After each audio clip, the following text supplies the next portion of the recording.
Buenas tardes, muchas gracias por vuestra paciencia, disculpas. Bueno, a nombre de la decana Mónica Pinto, que se encuentra fuera del país, les doy la bienvenida al grupo de trabajo sobre desapariciones forzadas o involuntarias de las Naciones Unidas. La Facultad de Derecho está muy honrada de ser la sede de este evento, ya que entre otras razones, este grupo de trabajo sobre desapariciones forzadas de las Naciones Unidas tuvo su origen en el año 1980 y a raíz de la tragedia de las desapariciones que sufrió nuestro país.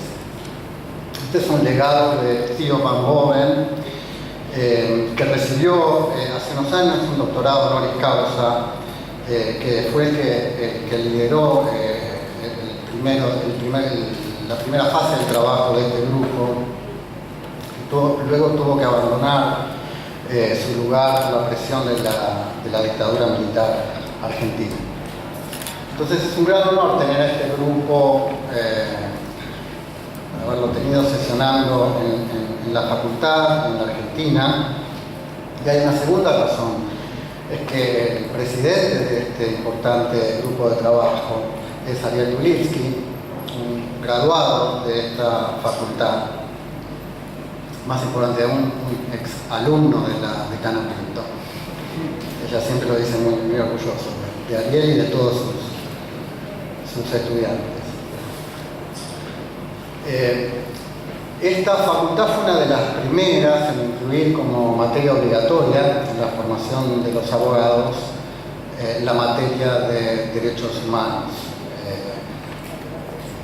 Ariel en parte es un beneficiario de esa reforma del plan de estudio que fue pionera en la Argentina.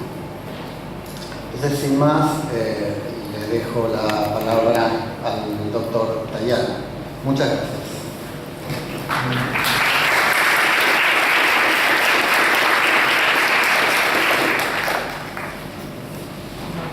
Bueno, buenas tardes a todas, a todos. Es un placer estar acá y recibir esta visita. Ya lo dijo Marcelo Alegre, en representación de la casa, y darle la bienvenida a todos. Esto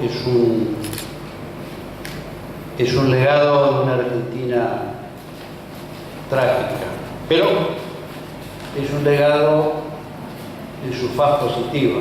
Es decir, los argentinos tenemos mucho que ver con la creación del grupo de trabajo por las malas razones y por las desapariciones forzadas, pero tenemos mucho que ver también en haberlo construido, en haberlo apoyado,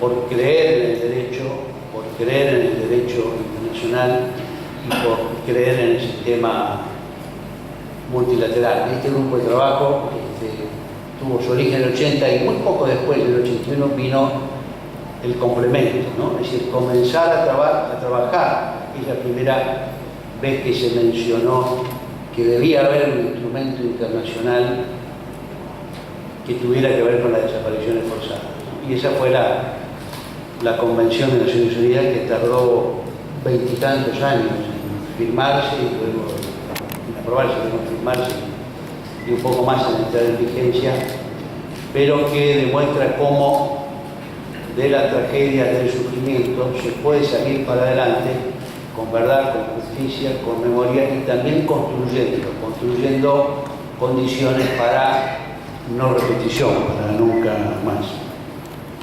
Quiero saludar a las autoridades, docentes y alumnos de la maestría en Derecho Internacional de los Derechos Humanos de acá, de la UBA, de la Facultad de Derecho, la maestría en Derechos Humanos con orientación en Políticas Públicas de la Universidad Nacional de Lanús, de la maestría de Derechos Humanos de la Universidad Nacional de La Plata y de la maestría, la maestría en Derechos Humanos y Democratización para América Latina de la Universidad Nacional de San Martín. Darle la bienvenida a los miembros que se van a reunir en Buenos Aires del grupo de trabajo es de nuevo un honor, y es la celebración de su 75ª reunión. O sea, ya tiene una historia y una práctica larga. Tiene 35 de creada el grupo de trabajo y se coincide en esta reunión con ese aniversario. Y fue una muestra de la reacción del sistema internacional. De nuevo voy a repetir el papel que tuvo Theo von Boven, que por suerte pudo ser reconocido por el Estado argentino, y fue condecorado y recibió también un doctorado honoris causa. Fue el primer mecanismo independiente de monitoreo de las Naciones Unidas con el mandato de abordar un asunto específico. Y hoy, por supuesto, continúa su labor como parte de los procedimientos especiales. Es decir, no solo es importante el tema que desarrolla, sino que señaló dentro del sistema de Naciones Unidas un camino que luego se siguieron con otros grupos de trabajo y con otros procedimientos especiales. El grupo está llevando a cabo sus sesiones nada menos que en la ex sede de la Escuela de Mecánica de la Armada, donde funcionó de los centros clandestinos de detención y tortura más nefastos, y donde actualmente hoy funcionan el Espacio para la Memoria, el Archivo Nacional de la Memoria, el Centro Cultural Haroldo Conti y otras instituciones que contribuyen a honrar la memoria de las víctimas y a preservar la memoria de lo ocurrido como forma de evitar la repetición. Próximamente funcionará también el Instituto de Políticas Públicas de Derechos Humanos del Mercosur.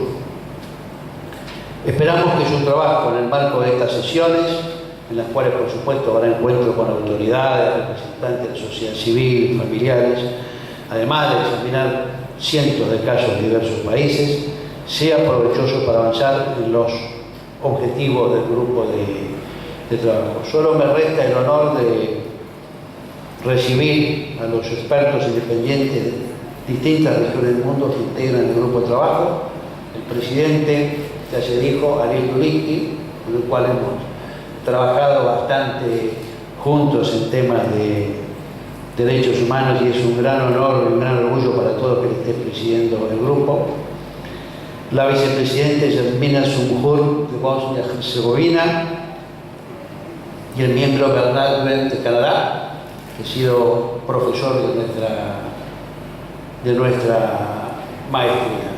Nada más, simplemente brevemente decirles que los temas de derechos humanos, uno piensa a veces que están en el pasado, pero no, los temas de derechos humanos están en el presente y en el futuro, y su relación con una vigencia plena de la democracia y de la vida de las sociedades con plenitud, con libertad, está cada vez más manifiesta, y somos aquellos países que hemos atravesado con graves y masivas violaciones de derechos humanos los que más tenemos que contribuir al funcionamiento del sistema universal de protección y promoción de los derechos humanos. Por eso yo quiero agradecerles al grupo de trabajo que venga a la Argentina, que sesione acá, porque acá no solo va a encontrar el reconocimiento, el agradecimiento por cómo han contribuido en la Argentina, sino porque sabemos de la contribución que se hace y que se va a seguir haciendo en el resto del mundo. Muchas gracias a todos ustedes.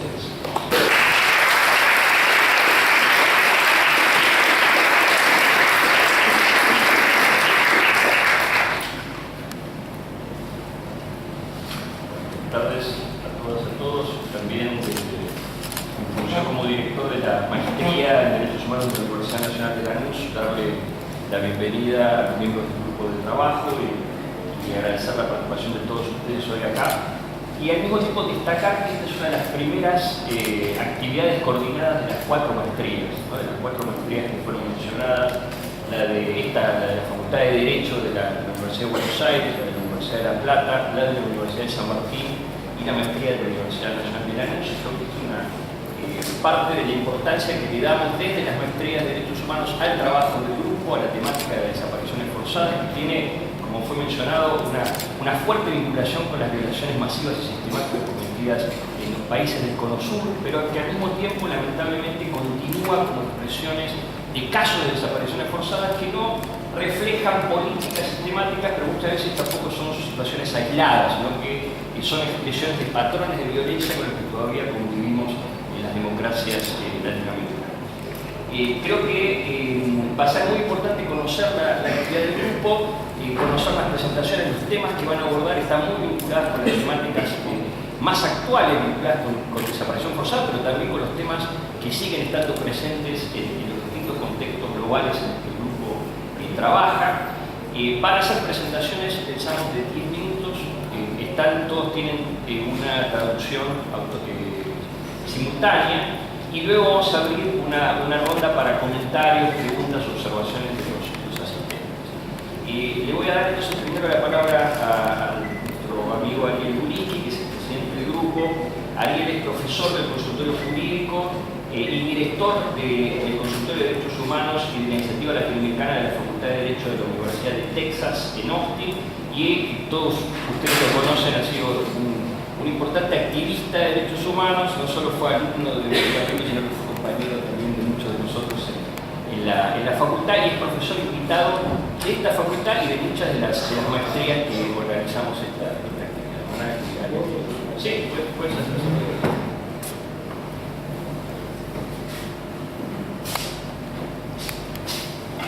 Buenas tardes. En primer lugar quiero agradecer a las 4 maestrías por el espacio que le brindan al grupo de trabajo para exponer algunas de las ideas de los que estamos pensando y trabajando. Y para nosotros el objetivo de hacer una sesión fuera de Ginebra es tratar de acercar al grupo de trabajo a los países, a las sociedades, a las nuevas generaciones de defensores de derechos humanos. Porque nos parece que no tiene sentido lo que nosotros hacemos en Ginebra si no tienen repercusión aquí. Las transformaciones sociales no pasan en Ginebra, las transformaciones sociales ocurren aquí en Argentina y en el resto de los países, y el objetivo es que nosotros nos acerquemos y aprendamos de la experiencia argentina y hacerlo una actividad de este tipo, hacerla por 4 maestrías de derechos humanos de 4 universidades públicas en Argentina, es un símbolo de todo lo que hemos avanzado en nuestro país. Yo cuando hace 25 años salía de esta facultad con un título de abogado y cerraba los ojos y trataba de soñar qué iba a hacer, y Mónica Pinto o algunos de mis otros profesores me preguntaban qué quería hacer. Yo lo único que sabía era que no quería ser un abogado tradicional. Yo les decía, no quiero ser un abogado de saco y corbata que va todos los días a tribunales y haciendo casos de divorcio. Eso es lo único que tenía claro. Pero ni en mis sueños más intrépidos me imaginaba que iba a volver 25 años después presidiendo el grupo de trabajo sobre desapariciones forzadas o involuntarias. Pero si había una sola cosa que a mí me aseguraba que quizás podía volver trabajando en derechos humanos, es haber cursado derechos humanos como una materia obligatoria en mi primer año acá en la facultad, luego de salir del ciclo básico. Era venir a la facultad y aprender el derecho, prender la televisión y ver a la CONADEP funcionando, y ver a Sábato entregándole el informe de la CONADEP a Alfonsín. Eso es lo que veíamos nosotros en nuestro primer año en la facultad. En nuestro segundo año nosotros veíamos a los generales, a los que habían sido dueños de todo el destino de miles y miles de argentinos, millones de argentinos sentados frente a jueces de la democracia. Le tenían que decir su señoría. Ese era el derecho que nosotros estábamos viendo y aprendiendo en nuestros primeros años en la carrera de abogacía. ¿Y quién hubiese imaginado que yo iba a hacer la orientación en Derecho Internacional Público, iba a tener protección internacional de los derechos humanos y a Mónica Pinto como mi profesora, y después, varios años después, cuando ella estaba en la Cancillería Argentina, en la Dirección de Derechos Humanos, y yo trabajaba en una ONG de Derechos Humanos y litigaba casos contra Argentina, Mónica era la que tenía que responder mis demandas. Y Mónica siempre decía, cada vez que nos veían en una audiencia, ellos son mis estudiantes, o fueron mis estudiantes. Con lo cual Mónica ya nos ponía, estaba Mónica, la profesora, y nosotros los estudiantes. Por suerte le ganábamos los casos a Mónica, por suerte para las víctimas. Pero la enseñanza de Mónica y de muchísimos profesores aquí era que estábamos abriendo camino en ese momento, y que trabajar por los derechos humanos desde el Estado no es mala palabra, y que se puede hacer derechos humanos desde el Estado y se debe hacer derechos humanos desde el Estado. No desde el Estado que había cometido todas las gravísimas violaciones a derechos humanos de la dictadura, sino el Estado que reconstruyó y está avanzando en una agenda de derechos humanos. Y en el 2010 llegué al grupo de trabajo sobre desapariciones forzadas o involuntarias. Fui el primer argentino en llegar al grupo de trabajo y el primer familiar de desaparecido en llegar al grupo de trabajo. Y yo siempre digo que es una casualidad que yo haya llegado, pero no es una casualidad histórica que un argentino y un familiar de desaparecido haya llegado. Porque la historia de las desapariciones forzadas no se puede entender sin analizar América Latina y sin analizar Argentina en particular.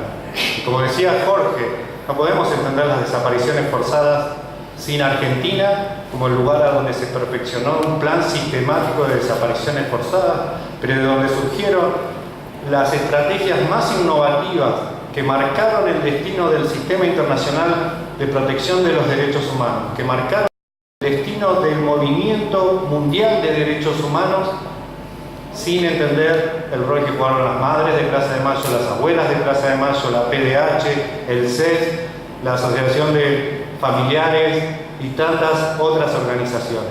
Y son esas mismas organizaciones hoy organizadas y surgiendo nuevas, como hijos y otras nuevas formas de organización del trabajo sobre los crímenes de la dictadura, y también nuevas formas de respuesta desde la sociedad y desde el Estado argentino.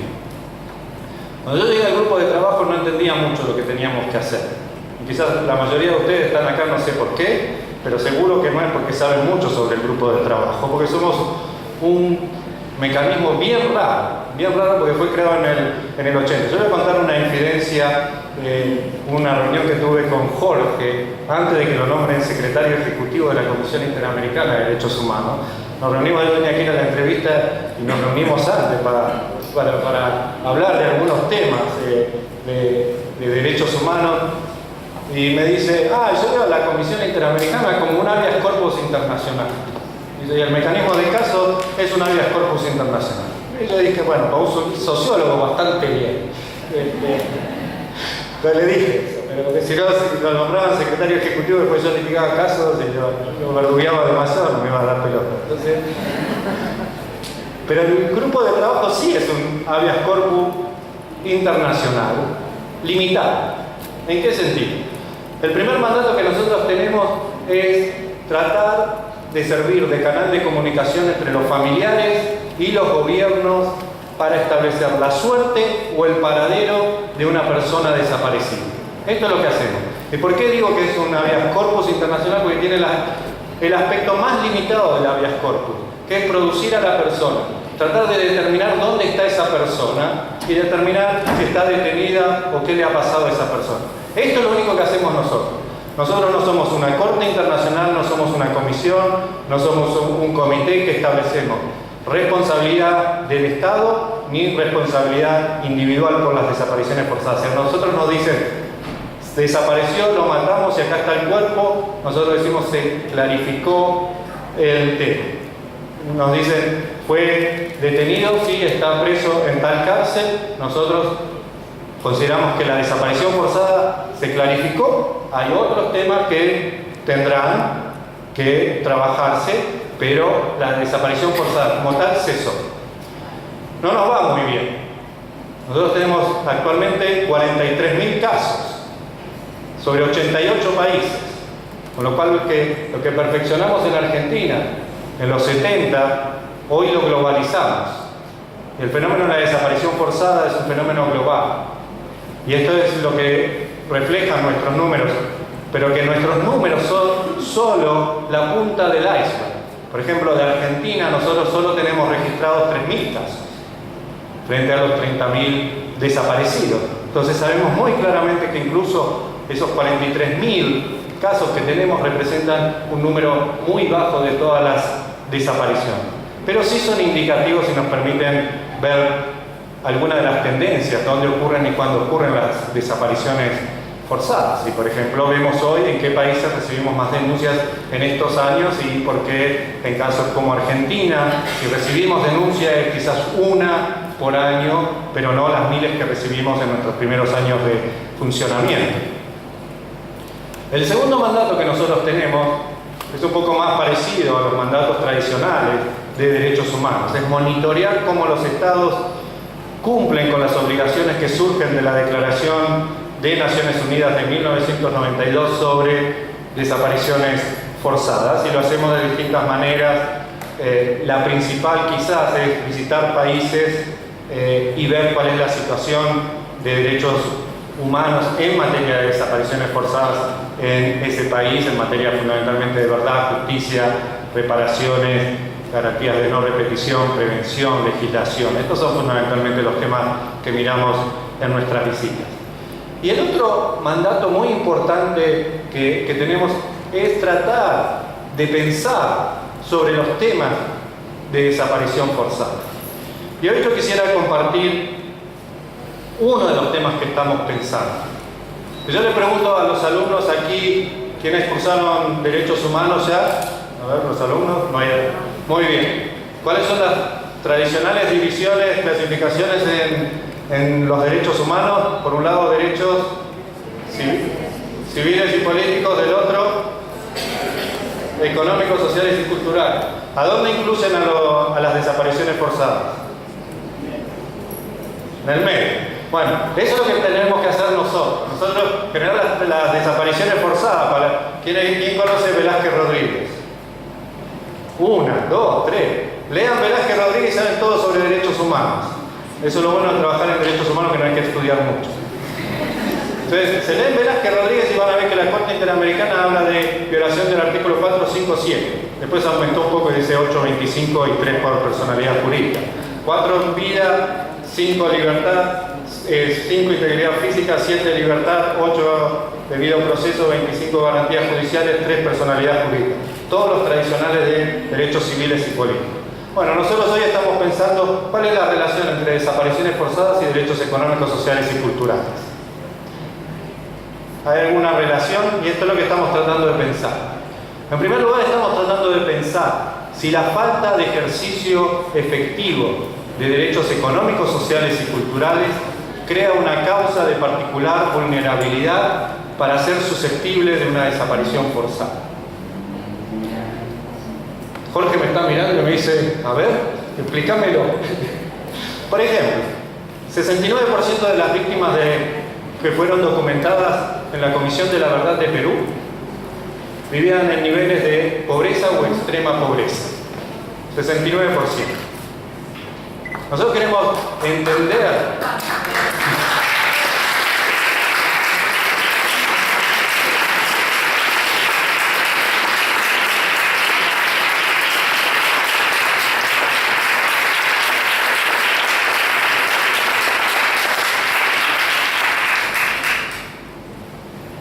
gracias a madres como ustedes que estamos todos aquí.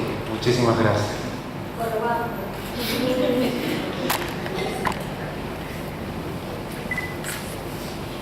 La falta de protección de derechos económicos, sociales y culturales crea una situación de particular vulnerabilidad.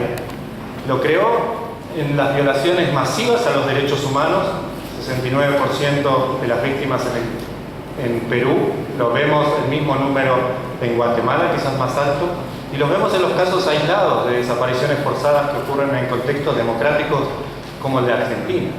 Pensemos el caso que estuvo en la prensa en los últimos meses aquí, el de Arruga.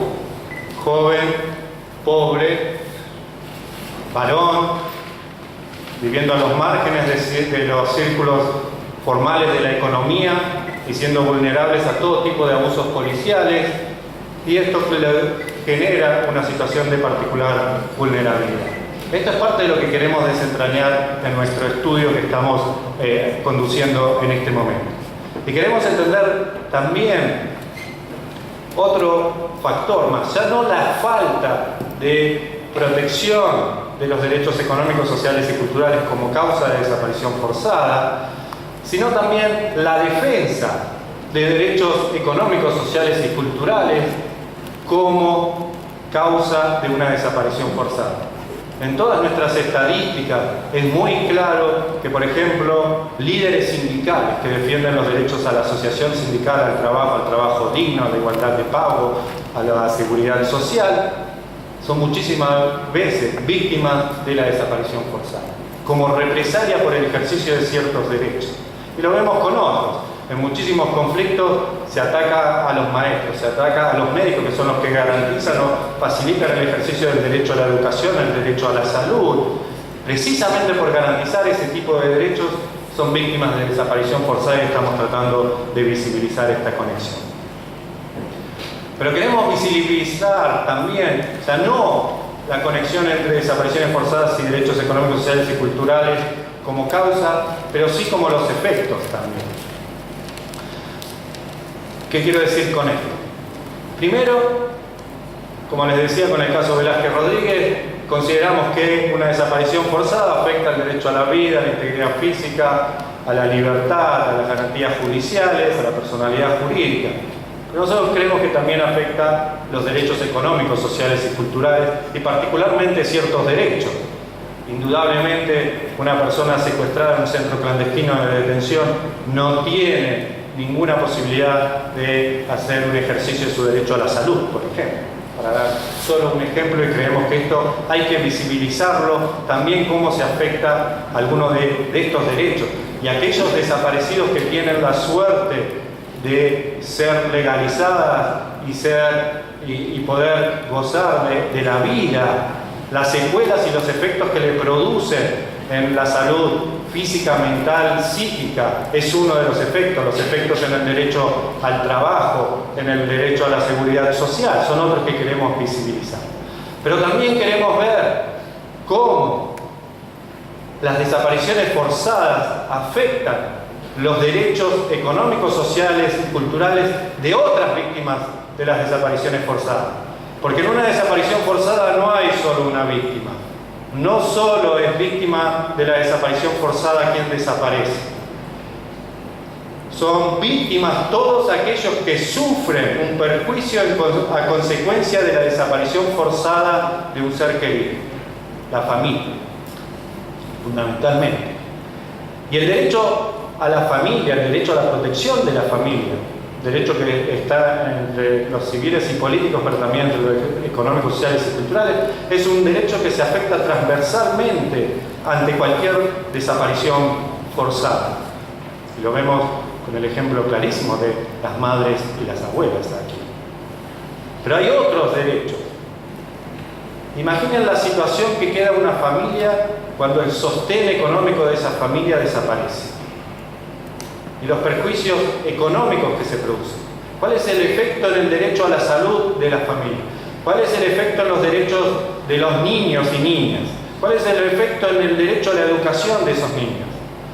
Imaginen y viajemos más allá de Argentina. Imaginemos el efecto de una mujer que tiene que salir a reclamar por su padre, por su esposo, por su hijo, en una sociedad musulmana donde la mujer no puede hacer ningún tipo de actividad en público.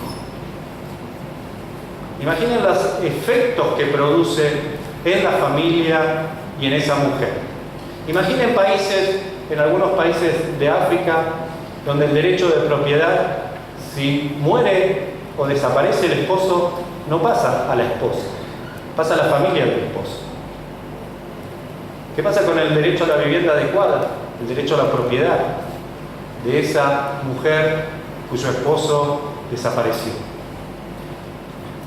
Estos son algunos de los factores que estamos tratando de demostrar en nuestro estudio. Y el último aspecto que nosotros estamos tratando de demostrar es, no sé si Víctor o Jorge hablaban de los derechos a la memoria, a la justicia, a la verdad, a la reparación, a las garantías de no repetición. Estamos tratando de entender cómo gente, víctimas, que no tienen un goce efectivo de los derechos económicos, sociales y culturales, enfrentan mayores obstáculos y mayores dificultades al momento de reivindicar su derecho a la verdad, a la justicia, a la reparación. Imaginen ustedes lo que escuchaban la hermana de Arruga diciendo cuando iba a reclamar justicia. Cómo la trataban los sistemas formales e informales de justicia a una persona pobre, que tiene poco ejercicio de sus derechos económicos, sociales y culturales. Y esto es lo que estamos tratando de ver. Imagínense cuando el derecho a la familia es desarticulado, cuando el derecho a la educación, a la salud, a la vivienda, al trabajo está violado y uno tiene que encima estar reclamando por los derechos a la verdad, la justicia y la reparación. Esto es muy difícil. Y dadas estas conexiones que vemos, queremos dar una interpretación nueva sobre las reparaciones. En general, las reparaciones es una reparación económica. Y en general se dice vamos a reparar por la violación de la desaparición forzada, que es el derecho a la vida, a la integridad física, a la libertad. Nosotros creemos que se tienen que reconceptualizar las reparaciones para reparar también las violaciones a los derechos económicos, sociales y culturales de los familiares de personas desaparecidas. Y esto va a cambiar el tipo de reparaciones y cómo se garantizan estas reparaciones y distinguirlas de programas sociales que están a disposición de toda la población, porque tienen que ser diferenciados, porque son reparaciones por violaciones a derechos específicos. De manera que estas son algunas de las reflexiones que estamos haciendo ahora, porque creemos que hay una nueva dinámica de las desapariciones forzadas. Hay nuevas formas de desapariciones forzadas que nos plantean nuevos desafíos. Y como decía Jorge, las desapariciones forzadas no son una cuestión del pasado. No son una cuestión del pasado por varios motivos. Una, porque las desapariciones forzadas son un crimen continuado. Y hasta tanto no sepamos qué pasó, cuál es la suerte o el paradero final de cada una de las personas que desaparecieron, el crimen continúa produciéndose. De modo que no importa que las desapariciones hayan tenido su origen en la Guerra Civil Española y hoy las víctimas del franquismo sigan preguntando qué pasó con sus abuelos.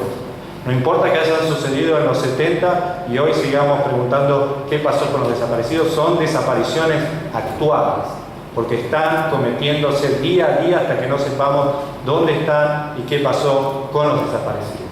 Pero tampoco son una cuestión del pasado, porque hoy en día continúan produciéndose desapariciones forzadas. Hay contextos en que hay desapariciones forzadas masivas, y hay contextos donde hay desapariciones forzadas individualizadas, sectorializadas, y tenemos que responder hasta esto. Por eso nosotros, desde el grupo de trabajo, rechazamos categóricamente a quienes dicen que no se puede hacer más por los desaparecidos, porque eso significa abrir las heridas del pasado. Nosotros decimos, hay que abrir las fosas, hay que abrir los archivos, porque las heridas siguen abiertas y van a seguir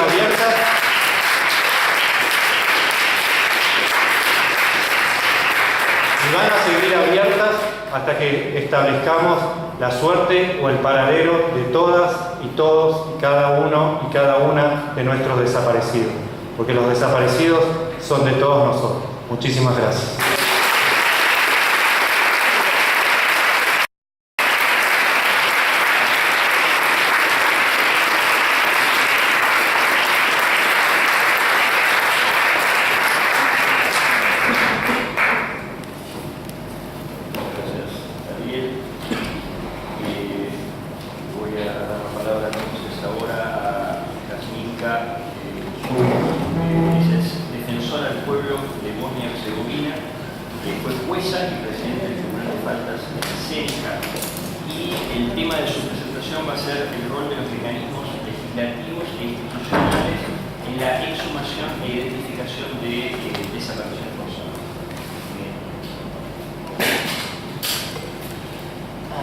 Thank you. It's my really pleasure to be tonight here, and I would like to thank faculty to invite us. And I decided to share with you some of my experience and knowledge related legislative and institutional framework on exhumations and identifications. The reason why I decided to do that is the fact that your country and my country have many similarities. And first of all, in my country also disappeared 30,000 people, as happened in your country. Many of those people are still disappeared, and although we developed national activities to find truth on that what happened. From perspective of enforced disappearances, priority is humanitarian issue to find truth on that what happened, and that is body of disappeared person. But parallel with that, there is other requirement which are calling justice. And if we don't create that measures parallelly, we are coming in a situation that through fast activities towards truth, we can harass justice.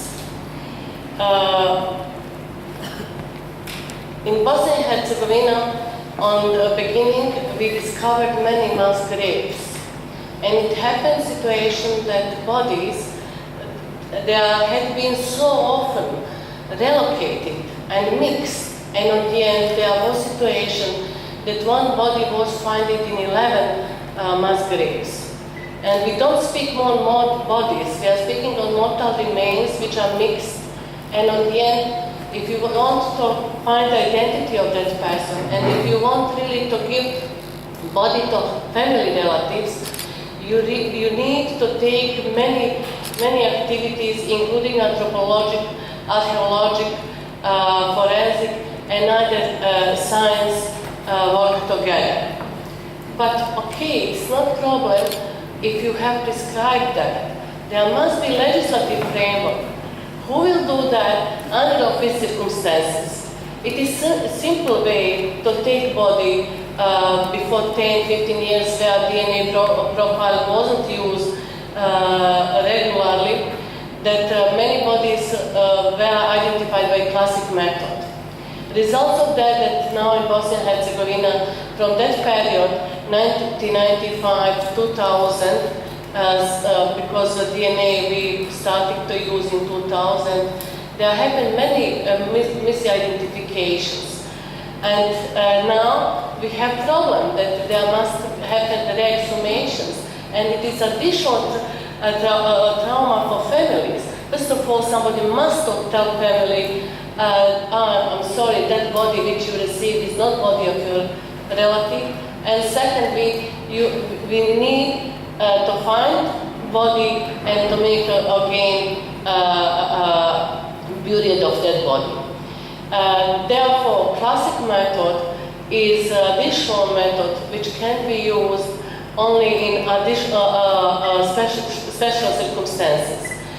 But on the end, if you do simple identification, exhumation without involving institutions, there can be a problem later in justice if you have accused people brought to justice. Who is responsible? Who are responsible organs to make exhumations and identifications? On beginning, it was logical that police has significant role to ensure that place, to ensure that zone of mass grave and so on. But which institution is responsible exactly to take exhumations and to take bodies? And on the end, second question, where to put those bodies? When we are speaking of 30,000, there were boxes and boxes, 1,000 boxes of mortal remains. You need to storage somewhere there. There is no international standards.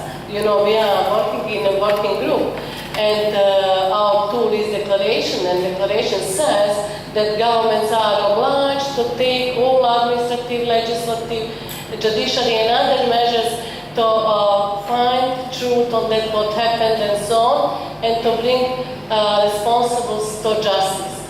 But there is no practical tools, guidelines how to deal with the process of exhumations and identifications. And at the end, in one moment, in big storages, we had 1,000 boxes with mortal remains without clear procedure how to deal with that. Parallel with that, there has been starting procedures in the court related to responsibility.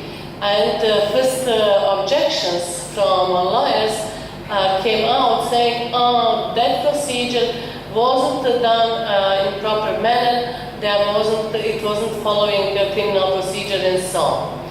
I use this as case how it's important that any actions which are taken in the area of exhumations and identifications must be very well planned, must be first of all described by law. Without that you are coming in a serious situation to harm whole process, and second to make additional pain for family relatives of enforced disappearances, and on the end to prevent responsible people to be brought to justice. There are set laws which are parallel with this process related to exhumations and identifications should be adopted. First law is law on free access to information. Because we spoke, my colleague Ariel already mentioned, issue of archives. If we don't have a strong legal tool to ask access to information, and the law on free access to information is exactly that tool, because that information which are in possession of organs is not private information, is not information of that organ, that institution or military. It is our citizens, we are owner of public information, and therefore we have right to know that information. Second piece of legislation is legal aid, because family relatives are not aware of all those procedures, and therefore they must be provided from beginning on legal aid and how to achieve their rights. Now, when you look in that whole process, how it's strong, I would like to conclude with the fact that each state must take a comprehensive approach to enforce disappearances issues, because truth and justice cannot be separated, and giving priority to the humanitarian issue of enforced disappearances can later produce problem for justice, and on the end can have negative impact on reparation of rights, and on the end everything can be resulted that many victims will not achieve their rights as economically, social, on what my Ariel colleague already mentioned. I will stop here because I know that professors cannot speak less than 45 minutes. I'm not a professor and I will use my 10 minutes. Thank you.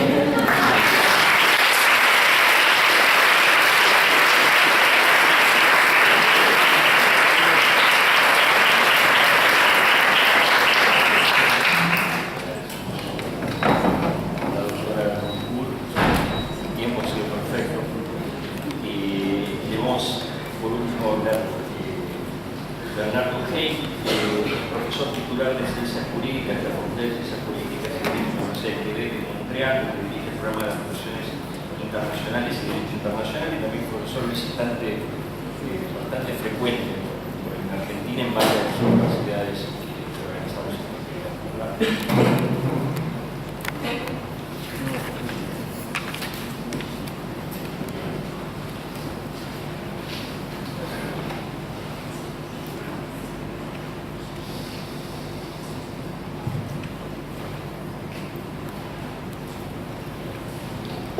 Gracias, muchas gracias.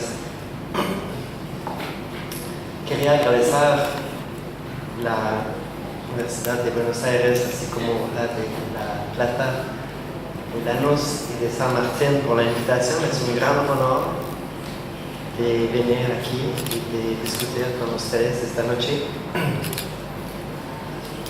También es un gran honor de estar presente en Argentina para las sesiones del grupo de trabajo. Mi primera sesión en el grupo de trabajo y para también celebrar el aniversario del grupo en Argentina. Es una gran emoción, no solamente por la triste historia de Argentina en cuanto a las desapariciones, pero también una gran emoción por lo que se está haciendo hoy día para luchar contra la impunidad y este fenómeno. Entonces es un gran honor de venir aquí y hablar con ustedes.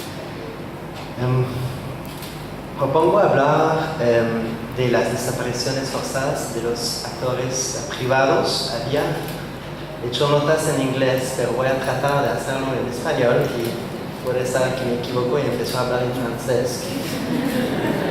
Entonces, les agradezco por su paciencia. Como saben, el fenómeno de las desapariciones forzadas, las dispariciones de personas por personas privadas es un fenómeno en nuestra actualidad. Oímos en las noticias de desapariciones por parte de organizaciones del crimen organizado. Pensamos en El Salvador o en México. También oímos de desapariciones en conflictos armados en Ucrania o en Siria. Pero también hay un fenómeno de desapariciones en otros tipos de contextos, incluso en mi propio país, en Canadá, donde hay una cantidad astronómica de mujeres indígenas que desaparecieron y no hay una respuesta que explique adecuadamente lo que está pasando. Y es una gran preocupación también en mi país. Desde 2 periodos de sesiones, el grupo de trabajo está reflexionando sobre estas situaciones y reflexionando si debería profundizar este tema y cómo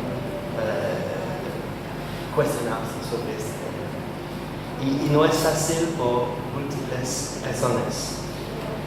En primer lugar, en razón de la definición, como ustedes saben, de la desaparición forzada o involuntaria, porque el derecho internacional, como se encuentra en la Declaración de 92 y la Convención, se trata de desapariciones por agentes del Estado. Dice, la privación de libertad por agentes del Estado con la denegación del conocimiento del Estado. Entonces tenemos un problema de definición.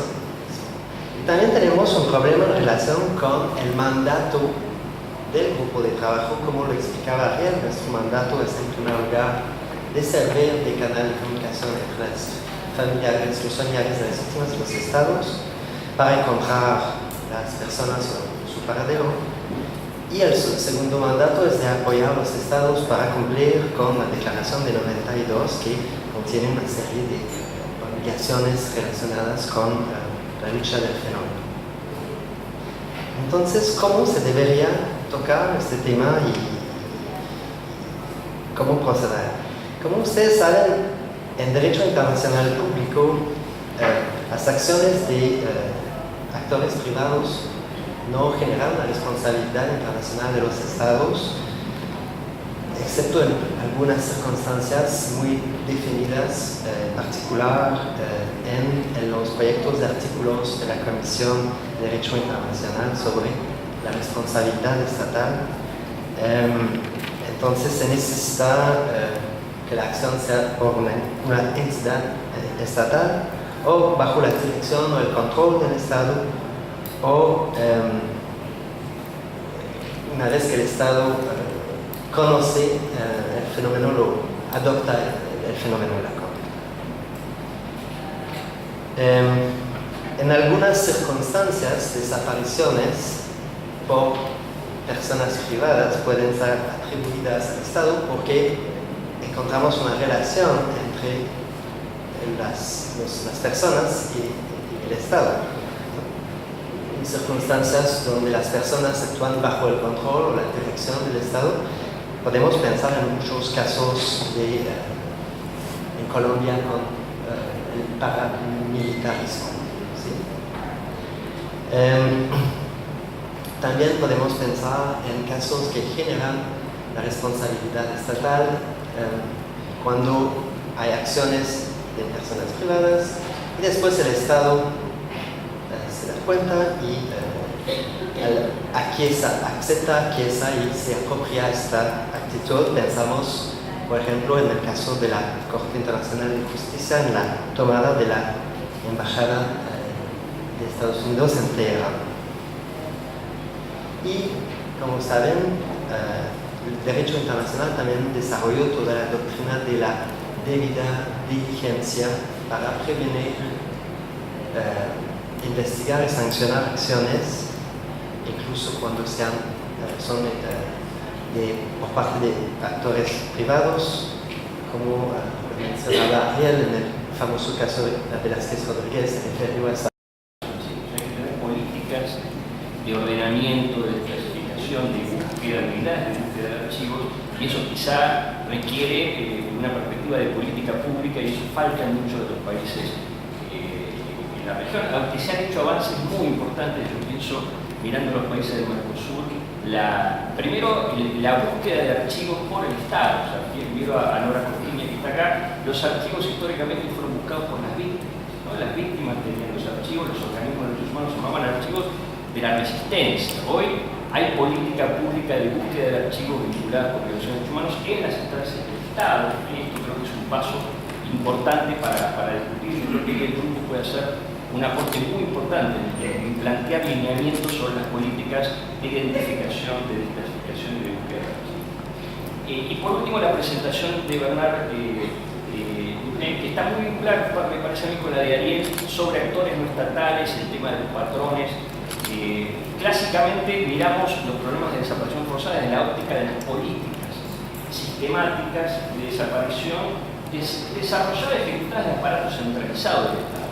Pero ¿qué pasa con esas otras desapariciones que son a veces no individuales, sino que responden a prácticas, a patrones donde se combina acción con tolerancia estatal, ¿no? Recuerdo, estando acá en Nora, recomiendo mucho a los alumnos que miren en la página web de la Corte Interamericana la declaración de Nora Cortinas como testigo en la Corte Interamericana en el caso de Iván Torres, donde una de las cuestiones que se le pregunta es, bueno, ¿qué pasa? Este es el caso de Iván Torres es igual que los casos de la dictadura, es un caso de política sistemática de desaparición.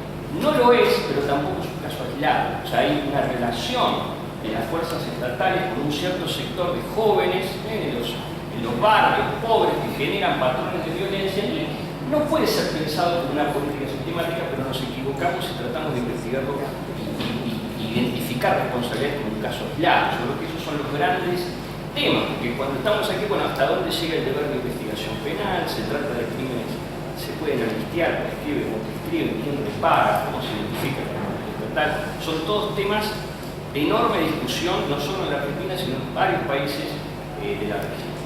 La idea es abrir ahora preguntas, comentarios, observaciones de ustedes y aprovechando que están aquí los expertos del grupo, sacar el máximo provecho del privilegio que tenemos de tener hoy. Aquí está abierto.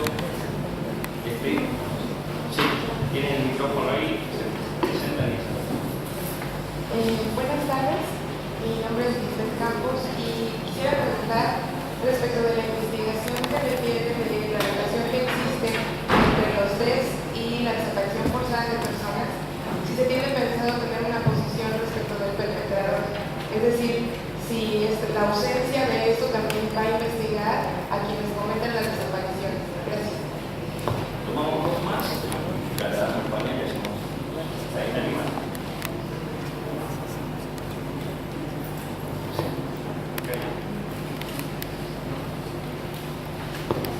Sí, principalmente con respecto a lo que dijo Ariel, me quedé pensando en el caso de Luciano Arruga, por ejemplo, la dificultad muchas veces de los familiares del acceso a la justicia, y esto combinado un poco con, no sé, a veces la complicidad entre los agentes policiales y los agentes del Poder Judicial, cómo podemos un poco sobrepasar eso a la hora de obtener justicia.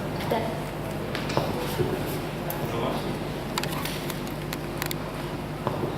Recién comentaron que actualmente tienen una cartera de aproximadamente 43.000 casos. Me interesaba saber, desde que comienza el funcionamiento del grupo de trabajo, cuántos casos se esclarecieron. Gracias.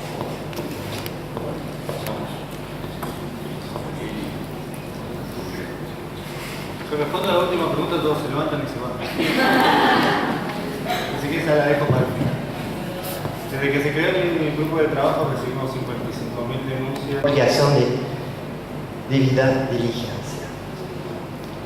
En esos casos, no es la acción del actor privado que genera inmediatamente la responsabilidad del Estado, es más la falta, posteriormente, la falta de reacción por parte del Estado, la falta de respetar la obligación positiva por parte del Estado. ¿Cómo podríamos reconciliar esos conceptos con la definición y el mandato del grupo de trabajo? Obviamente hay situaciones donde la reflexión es más directa, porque cabe bien en esas líneas que acabo de mencionar. Podríamos pensar si hay casos donde actores privados, eventualmente como una organización del crimen organizado, actúa, el Estado colabora en esta instancia. Podríamos decir que son cómplices y entonces eso podría corresponder más a la definición actual de la desaparición forzada o involuntaria, porque se hace con el consentimiento y la aquiescencia del Estado. La situación es un poco más compleja cuando el Estado está voluntariamente ciego. ¿Se dice así? En inglés, willfully blind. En francés, l'aveuglement volontario. En estas circunstancias, ¿cuál sería el estándar que sería suficiente? Y es difícil encontrar la línea justa. Obviamente hay desarrollos interesantes en la jurisprudencia, en particular en el sistema interamericano. Hay casos como el caso Sawayama contra Paraguay, un caso que tenía más que ver con derecho a la vida y a la integridad física y a la salud, pero en esa decisión la Corte dijo que si el Estado sabía o debía saber la existencia de un riesgo a la vida y que podía tomar medidas razonables para impedir que este riesgo se concretizara, eso podía generar la responsabilidad del Estado. En casos de desapariciones puede ser un poco más difícil. En el caso de la Corte Interamericana, en el caso de Campo Algodonero, la Corte tomó una perspectiva similar, pero dijo que había que demostrar un nivel de conocimiento de un riesgo real y inminente por la persona, y en este caso particular decidió que no se había demostrado este nivel de conocimiento, y la Corte no fue hasta declarar que sí declaró que fue una violación del derecho internacional, pero que no declaró, no lo calificó de desaparición forzada. Hay otras situaciones complejas cuando la persona desaparece, pero en una parte de un territorio que no es bajo el control del Estado. Esta parte del territorio es bajo el control del actor privado. En estas circunstancias, ¿cómo podríamos entender la relación del Estado con la persona desaparecida? Hay desarrollos interesantes en la Corte Europea, en un caso que implica Rusia y Moldavia, y personas que sufrieron violaciones en un territorio de Moldavia, pero bajo el control de un grupo que en realidad obedecía a Rusia. Y la Corte dijo que no solamente implicaba la responsabilidad del Estado de Rusia, pero también el Estado de Moldavia, que había perdido el control, porque no había tomado medidas para proteger a las personas y obtener información, etc. Y eso se relaciona mucho con un fenómeno que vimos esta semana con una delegación de Japón que vino a vernos para hablar de ciudadanos japoneses capturados supuestamente por las autoridades de Corea del Norte. Pero las autoridades de Japón hacen toda una serie de diligencias y de presiones en todos lados para tratar de apoyar y sacar a sus ciudadanos. Nos da un poco son tipos de acciones que un Estado puede hacer cuando sus ciudadanos no son bajo su control, ¿no? Otros tipos de desapariciones sobre las cuales podríamos reflexionar son las que pasan en conflictos armados. Anteriormente en la historia del derecho humanitario hubo todo un desarrollo en cuanto a las calificaciones de las desapariciones de personas que no podíamos encontrar en el campo de batalla o prisioneros que no eran registrados, desaparecían, pero no en el sentido que se entiende generalmente en el español, es que no se encuentran, no que se los desaparecieron, se dice. En inglés hay una diferencia entre disappeared person and missing person. El concepto de disappeared person, desaparecidos, es que se captura una persona y hay todo el fenómeno de esconder su situación. En conflictos internacionales hubo este tipo de situación de desapariciones de personas. En el conflicto de Irán y Irak, en los conflictos de Yugoslavia o Georgia, también en conflictos no internacionales, Colombia o Sri Lanka, por ejemplo. De acuerdo al estudio que el Comité Internacional de la Cruz Roja hizo en 2005, al cual colaboraron Jean-Marie Enkers y Louise Beck, es un gran estudio extraordinario con una serie de reglas bien claras sobre el derecho internacional humanitario.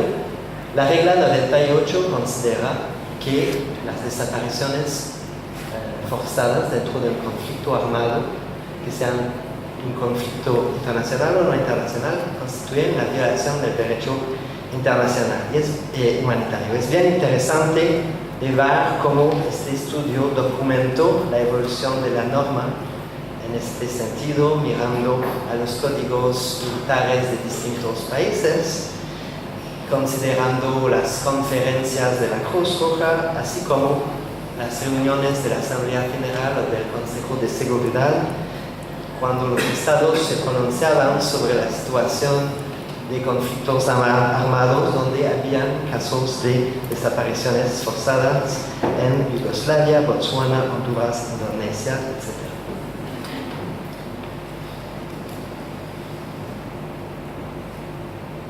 Finalmente, hay otro desarrollo interesante que es la calificación de la desaparición forzada como un crimen de lesa humanidad en el derecho penal internacional.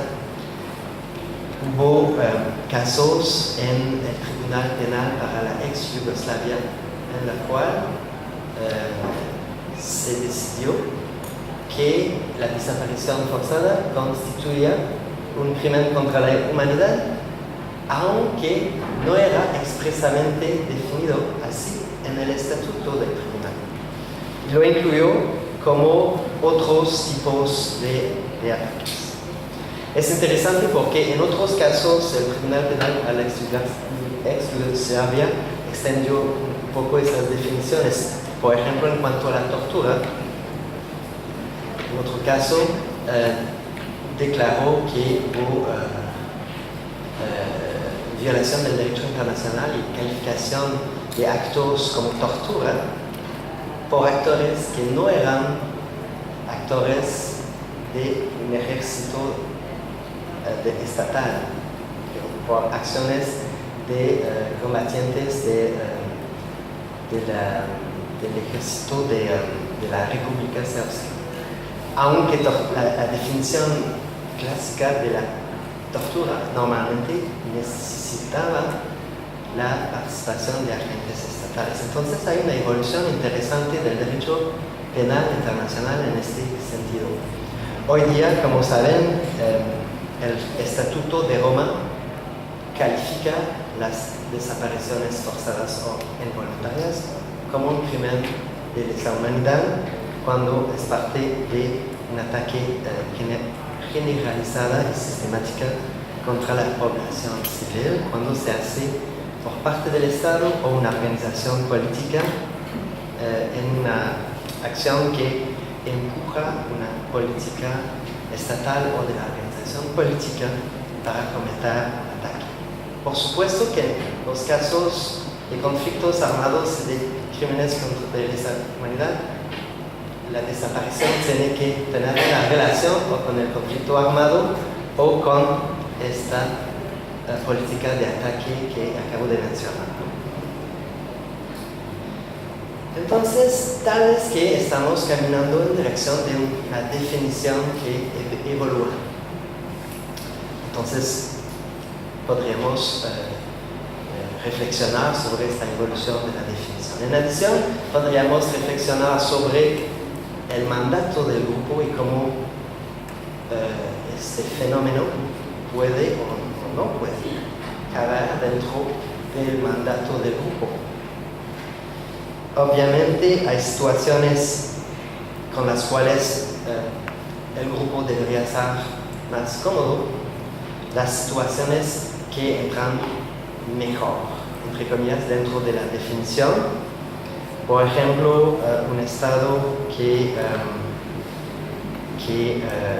tiene el control de su territorio en tiempo de paz y que conoce un patrón de desapariciones por parte de actores privados y lo tolera y de una cierta manera aquiesca este fenómeno. Eso podría entrar en la definición. Pero hay situaciones mucho más complicadas.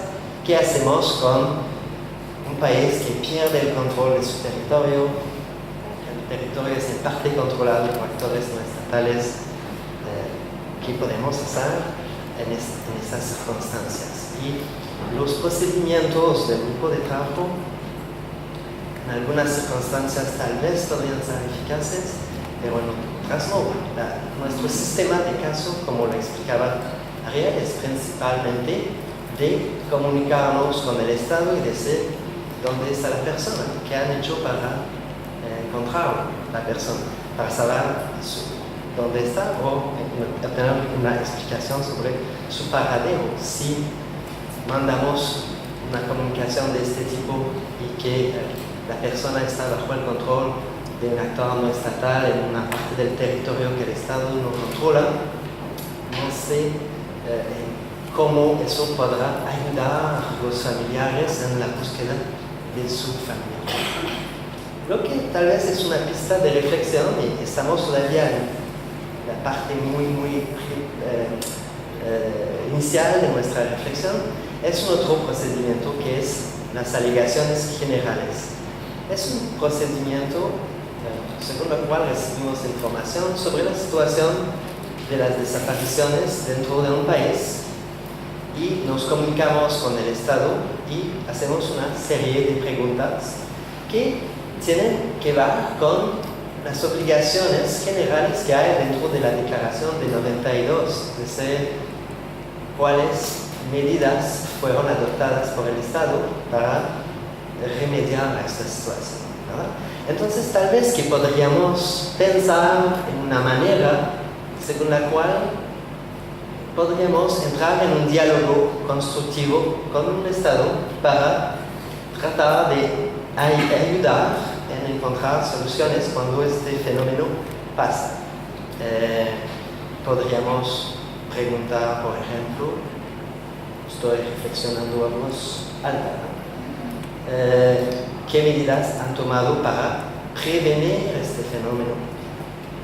Pero también podríamos pensar en discutir con el Estado a través de este procedimiento para tratar de entender el fenómeno socioeconómico más amplio que hay detrás de esas situaciones. Ariel acaba de hablar de la relación entre los derechos económicos, sociales y culturales y las desapariciones.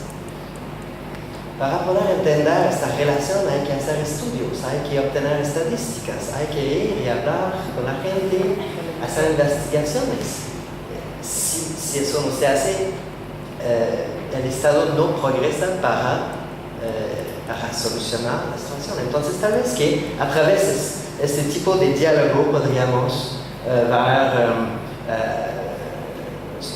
una manera de apoyar a los actores en este sentido. Voy a terminar aquí, pero podríamos seguir si hacemos preguntas después. Gracias.